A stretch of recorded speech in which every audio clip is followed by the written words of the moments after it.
For many war-torn countries, the arrival of the coronavirus has been slow. But now it's spreading in Gaza, Syria, Afghanistan, Iraq, and beyond. How can people in these fragile countries take preventative measures? How can you social distance yourself in an overcrowded camp? How can you wash your hands regularly when there is no running water, let alone soap or sanitizer?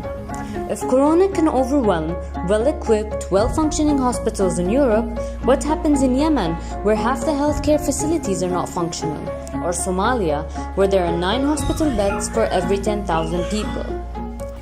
But it's not hopeless. We have fought other outbreaks: cholera, Ebola, scabies, and tuberculosis. We know that rapid action can help avert the worst.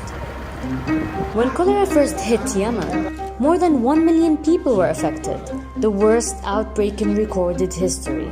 And cholera, unlike corona, can kill in a matter of hours through extreme dehydration. We saved lives by providing clean water, improving sanitation, and supporting hospitals with essential medicines.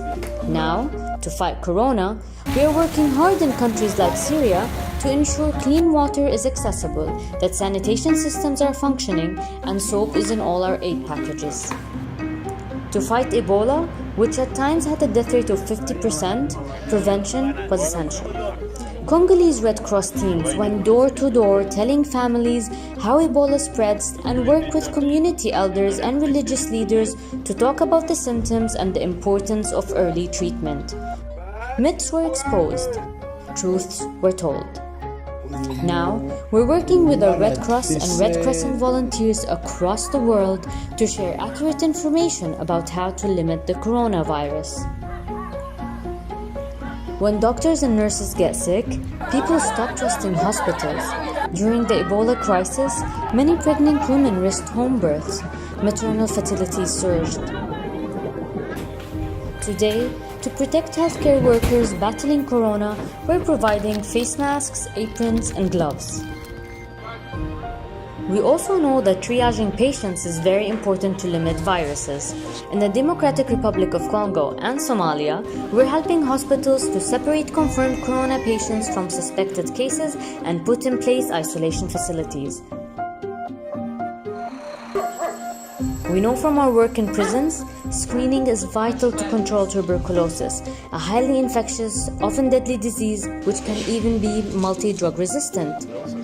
We work with authorities to disinfect detention centers and medically screen new arrivals and identify and treat those infected with tuberculosis. And it is essential that hand-washing stations are available for all, guards and detainees.